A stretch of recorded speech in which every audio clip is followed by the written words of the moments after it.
Laio Ribeiro, que fica na Praça Aristides Lobo, no centro do espetáculo Esparrela. O monólogo tem texto, direção e atuação de Fernando Teixeira, que temos o prazer de receber em O Norte agora.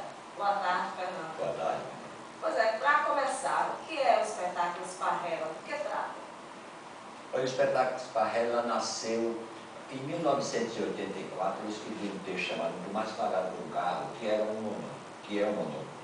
E agora, em 2004, mais ou menos 2005, eu estava meio desocupado e aí resolvi escrever uma história que no Tomate Esmagado pelo Carro, o rapaz encontra, o personagem encontra um urubu, que é o que faz com ele entrar na cidade.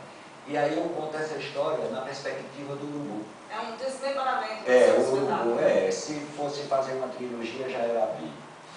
Assim. Fernando, então você escreveu, você dirige e encena, né? Como é para você? Porque parece que já faz uns anos, desde 2000, não é? Que você não volta aos palcos. Acho que 2002. Pois é, como é para você voltar aos palcos com um trabalho desse em que você criou, toda a concepção é sua? Como é que é isso? Me representa. Assim, no começo, para mim é uma coisa meio autofágica, né? Foi uma experiência que eu inicialmente fui obrigado a fazer, porque nós tínhamos uma equipe, só que o dinheiro do FIC que ia sair em março, só saiu em outubro, então a equipe desmanchou para fazer outro tipo de coisa.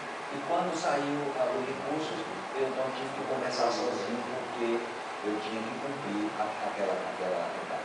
E aí, para mim, foi meio, no começo, bastante complicado, porque eu ia todo dia de manhã trabalhar, ensaiar sozinho, e eu achava que aquilo ia ser muito ruim. Mas no fim eu achei legal, gostei. Agora, eu tive a participação de algumas pessoas, como assim, o Guilherme Schultz, que estava em Rigor, só que o Guilherme tinha assim, terça e quinta, e depois o Oswaldo Anzolini, já depois de mais ou menos quase aí um quarto do espetáculo montado, ele apareceu, ele foi para lá para trabalhar comigo para a concepção de cenografia. E aí, para essas concepções de cenografia, foi dando um certo tempo, e aí, de repente, o Oswaldo virou o meu assistente de direção, que foi um homem muito grande. O Oswaldo é um mestre da Universidade Federal da Paraíba. Agora, um monólogo existe muito para você, olha, é uma loucura. Assim, eu perdi 14 quilos de 16 de setembro para cá. Porque a gente trabalha muito e você precisa de muita energia para que o trabalho realmente tenha a sua importância. E aí é uma suadeira muito grande e você perde muita energia em cada apresentação ou em cada ensaio. A expressão corporal é muito importante nesse teu trabalho, né? Como é que ela funciona? Sem dúvida, é tudo. Assim, o espetáculo é praticamente uma coisa assim, muito livre. Tem um cenário, uma cenografia que é um tablado, eu uso um calço e fico isso para cima. E é assim, luz branca, é o simples do simples, é só realmente o ator em cena. E aí a expressão corporal é bastante significativa.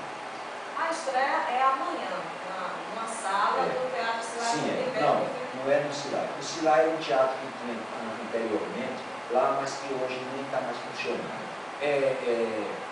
No período do Cida Lobo, ela criou naquele espaço, do Marideiro, o terceiro setor, que é um centro de cultura.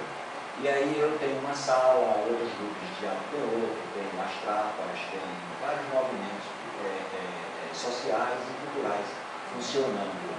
E o meu é uma sala que nós chamamos hoje de Espaço de Gola, que é uma sala para 50 pessoas, não é um teatro muito grande, não é uma coisa grande, mas tem iluminação, é um teatro com tudo, som, tem mesa, E por que você escolheu esse espaço de atuação alternativo para estrear? Hoje é uma dificuldade muito grande para a gente a questão do teatro. Assim, os teatros que não são do Estado são caros como o palco, para você subir. E o Santa Rosa, que é o local que todo mundo quer se apresentar, aí resultado, você não tem condição de fazer temporada, porque é até injusto você fazer uma temporada, porque tem um monte de gente querendo, você ficar um mês, 2 meses sem, né? Aí a necessidade da gente criar um espaço desse. Até porque também nós não estamos com muito público. Aí fazer um espaço menor para ver se pelo menos você tem uma temporada maior. Você acha que vai ser mais aconchegante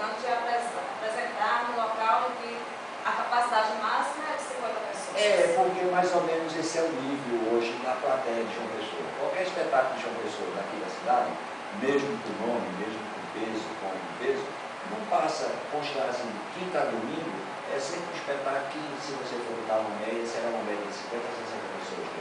Qual a tua expectativa para essa estreia de amanhã, né? A minha expectativa é boa, porque assim, nós já começamos a ser bastante criticados, já temos 3 críticas assim, antes da estreia, porque nós apresentamos o trabalho anteriormente, fizemos uma avant-première na semana passada, que foi para a imprensa, para algumas pessoas, e aí as críticas foram muito favoráveis e isso é uma coisa que é muito interessante para qualquer trabalho. Né? De repente você já começa com uma crítica que é ser maravilhosa. Então, a partir de que horas o público vai poder assistir Esparrela? De sexta, o espetáculo vai ficar em cartaz nas sextas e sábados, às 20 horas, durante todo o mês de maio. Aí, se o espetáculo pegar, nós continuamos. Mas a proposta inicial é para o fim. Ok, Fernando. Obrigada pela participação. Obrigado a vocês. Tudo de bom aí,